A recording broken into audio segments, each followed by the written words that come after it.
Nama pesulap merah tengah menjadi sorotan masyarakat akibat perseteruannya dengan Gus Samsudin.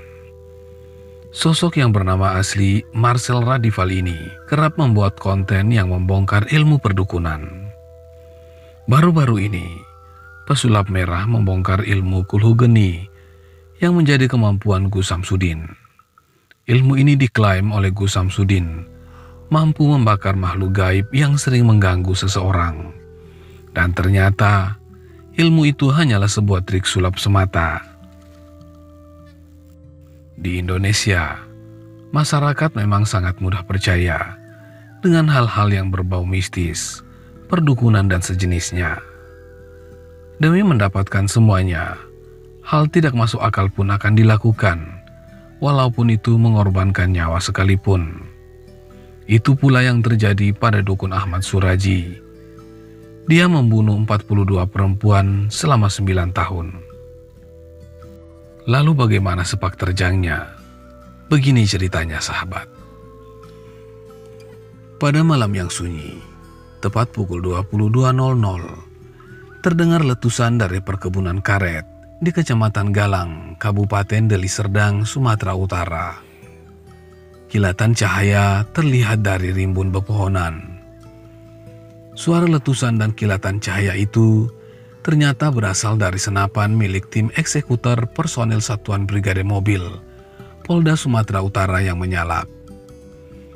Dari 12 senapan yang dipegang oleh 12 eksekutor, hanya 3 yang berisi peluru tajam, dan tidak ada satupun dari mereka yang mengetahuinya.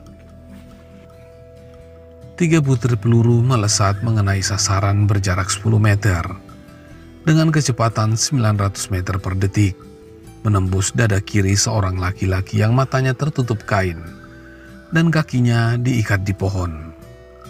Laki-laki yang dieksekusi mati malam itu adalah Ahmad Suraji, warga desa Sei Semayang, Kecamatan Sunggal, Deli Serdang.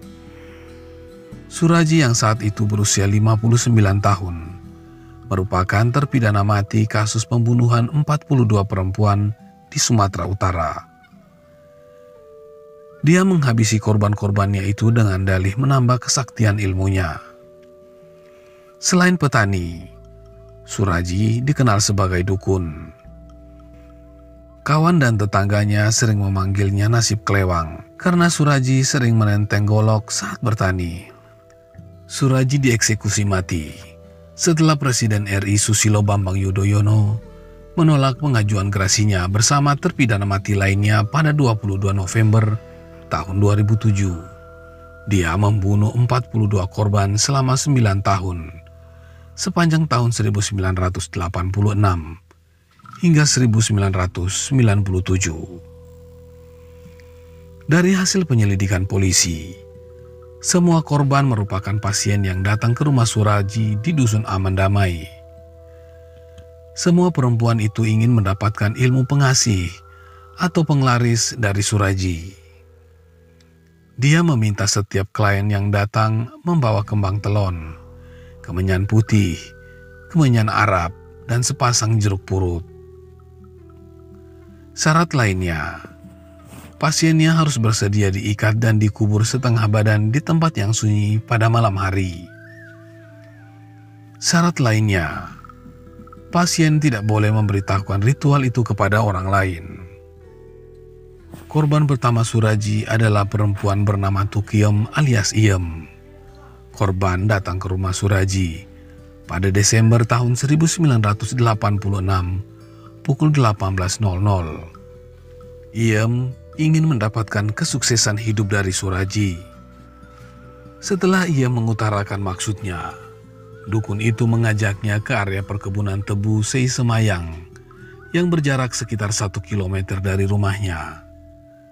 Saat keluar, Suraji membawa cangkul, tali dan karung, sedangkan Iem membututinya di belakang.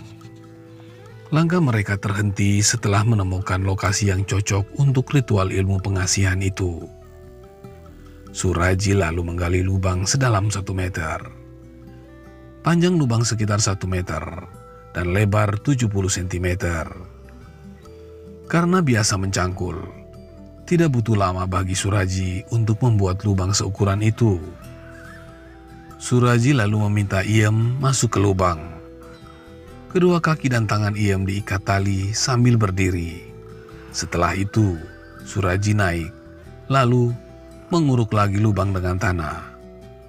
Tubuh Iem terkubur mulai kaki hingga dadanya.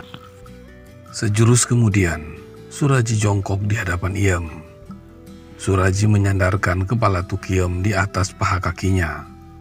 Tiba-tiba, tangan kiri Suraji menutup mulut dan hidung wanita itu, sedangkan tangan kanannya mencekik leher Iem. Praktis, korban tidak bisa berontak karena hampir seluruh badannya sudah terkubur di dalam tanah. Dalam hitungan menit, nyawa Iem pun melayang, meninggal seketika di tempat itu. Suraji melakukan ritual lain dengan air liur korban yang sudah tidak bisa bergerak. Setelah itu, tubuh korban diangkat kembali. Dia membuka ikatan tali di kaki dan tangan Iem, membuka seluruh pakaiannya. Lalu Suraji menguburkan kembali korbannya di tempat itu juga. Esok paginya, Suraji beraktivitas seperti biasa. Dia bertani. Seolah-olah tidak ada kejadian apapun. Dia kembali bergaul seperti biasa dengan tetangganya. Motif dan pola pembunuhan yang dilakukan Suraji terhadap korban-korban berikutnya juga sama. Korban kedua Suraji bernama Yusniar alias Niar yang dibunuh pada Maret 1987. Korban ketiga adalah seorang perempuan bernama Tomlok sekitar 1988. Lalu korban lainnya diantaranya Rusmina alias Popi, Agustus tahun 1989. Diduk dan Rusmiani alias Anis, tahun 1992. Sulianti alias Yanti, tahun 1992. Irdayanti, tanggal 28 Oktober tahun 1992. Sadiem, 17 Desember tahun 1992. Dan Kunyil, Januari tahun 1993. Seluruhnya diketahui ada 42 perempuan yang telah dibunuh Suraji secara kejam. Korban terakhir Suraji bernama Sri Kemala Dewi yang dibunuh pada 23 April tahun 1997. Dari kasus inilah kebiadabannya terbongkar. 4 hari setelah pembunuhan, warga dusun Aman Damai dibuat geger ketika seorang pemuda menemukan mayat tanpa busana di ladang tebu. Mereka terkejut, mayat itu adalah Dewi yang dikabarkan menghilang 3 hari sebelumnya. Polsek Sunggal pun menurunkan tim untuk menyelidikinya. Awalnya, polisi mencurigai Tumin, mantan suami Dewi, karena keduanya sering bertengkar. Tapi, polisi tidak cukup banyak bukti.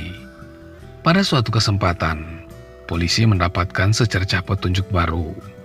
Seorang warga bernama Andreas mengaku sempat mengantarkan Dewi ke rumah Suraji untuk berkonsultasi sebelum dikabarkan hilang. Polisi kemudian mendatangi rumah Suraji. Pria itu mengakui Dewi memang pernah datang ke rumahnya. Namun selepas maghrib, Dewi pulang ke rumahnya sendiri. Karena tak cukup bukti, polisi menghentikan penyelidikan. Polisi mendalami sejumlah laporan orang hilang dalam beberapa tahun terakhir. Ternyata, dari sekian banyak orang yang dilaporkan hilang itu, terdapat satu benang merah. Kebanyakan dari mereka merupakan pasien Suraji. Polisi pun lalu menggeledah rumah Suraji. Di sana ditemukan sejumlah pakaian dan perhiasan perempuan, salah satunya milik Dewi. Suraji beserta ketiga istrinya pun ditangkap, yaitu Tumini, Tumina, dan Ngatia. Lewat proses interogasi yang panjang, akhirnya muncul pengakuan dari mulut Suraji. Dia mengaku membunuh Dewi. Polisi tidak berhenti sampai di situ. Suraji didesak terus. Dari yang semula hanya mengaku membunuh Dewi, Suraji akhirnya mengaku telah membunuh 16 perempuan. Hingga kemudian dia mengaku telah membunuh 42 wanita. Hal itu membuat polisi terperangah. Perbuatan itu dilakukan dengan dalih untuk mendapatkan kesaktian. Pembunuhan berantai ini dilakukan dari tahun 1986 hingga 1997. Bahkan Suraji mengaku menerima bisikan gaib untuk membunuh 72 perempuan. Istri tertua Suraji yakni Tumini ikut membantu perbuatan suaminya. Suraji dan Tumini akhirnya mendekam di penjara. Suraji disidangkan di Pengadilan Negeri Lubuk Pakam, Sumatera Utara pada 22 Desember tahun 1997. Masyarakat berbondong-bondong menonton jalannya sidang. Saking banyaknya pengunjung, pihak Pemda Deli Serdang menyiapkan tenda besar serta 4 televisi monitor bagi pengunjung yang tidak kebagian tempat duduk di ruang sidang. Sidang pun dijaga 4 peleton polisi. Dalam persidangan, Suraji menolak laporan berita acara pemeriksaan polisi. Dia membantah tudingan telah membunuh 42 wanita.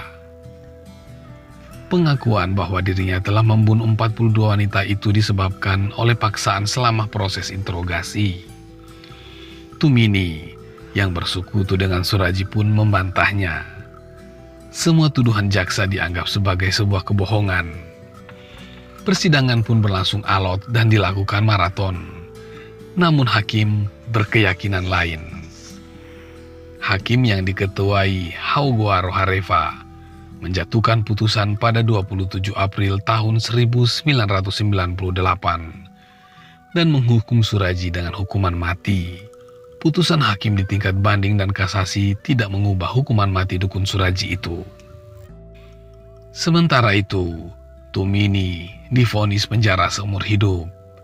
Suraji dan Tumini dijebloskan ke Lembaga Permasyarakatan Kelas 1 Tanjung Gusta Medan. Suraji mengajukan permohonan gerasi kepada Presiden Megawati pada Agustus 2004. Baru pada era SBY, permohonan itu dijawab dan ditolak.